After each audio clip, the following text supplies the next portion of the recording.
Mes chers compatriotes, tout ce qui pouvait être humainement fait ou dit l'a été pour nous épargner, à nous tous Maliennes et Maliens, les conséquences désastreuses, dommageables d'un scrutin dont rien ne justifie aujourd'hui le maintien. J'ai saisi la Cour constitutionnelle qui a tout dit sauf le droit. J'ai attiré l'attention sur les risques majeurs qui pèsent sur notre cohésion nationale par l'exclusion des franges entières de Maliens du droit d'avoir des députés. J'ai attiré l'attention sur les risques d'une nouvelle crise post-électorale au moment où le constat est fait que le gouvernement n'a tenu aucun de ses engagements sur la relecture du cadre juridique des élections. Ici ajoute aujourd'hui qu'aucun observateur externe ne peut superviser ces élections et qu'un couvre-feu est décrété à partir de 21h. Qui donc va dépouiller? Qui va assurer la garde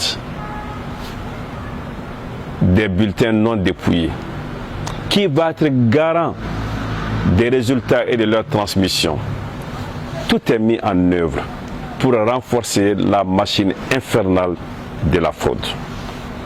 Mais plus décisivement, je n'ai cessé de tirer la sonnette d'alarme sur l'absence de sécurité dans notre pays aujourd'hui. Depuis la signature du décret de convocation du collège électoral, nous avons enregistré aujourd'hui près de 300 morts suite à des attaques violentes. 5 candidats ont fait l'objet d'agressions et de dépouillement de leurs biens. Jusqu'au dernier cas, celui du chef de file de l'opposition, Soumaïla Cissé. Au passage, comment ne peut regretter que dans une adresse à la nation prononcée après la disparition de Soumaïla Cissé, que le président n'ait pas eu un mot de compassion ou de solidarité pour son principal opposant. Mais au-delà, une lecture assidue de notre Constitution dit en son article 33 alinéa 3 que lorsqu'un candidat est définitivement empêché pour l'élection présidentielle, le scrutin est reporté. Si l'on sait qu'au-delà de la lettre, il y a un esprit de loi, comment ne pas réfléchir sur les réaménagements à faire par rapport au scrutin fixé au 29? Qui peut dire aujourd'hui que c'est en toute sécurité, le cœur léger, que les Maliens pourraient aller voter dans ces conditions? Je rappelle encore une fois que le Mali n'est pas en situation géostationnaire. Et regardons ce qui se passe dans le monde entier. Les primaires pour les élections présidentielles aux États-Unis, dans les camps démocrates, sont suspendues. La Bolivie, qui vit une crise politique majeure, a reporté sine die son élection présidentielle. La France a reporté sine die le deuxième tour de son élection municipale.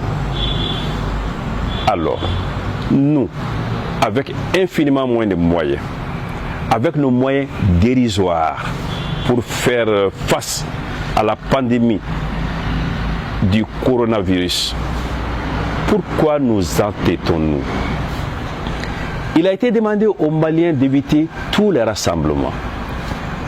La fermeture des lieux de culte a été demandée, certains le sont aujourd'hui.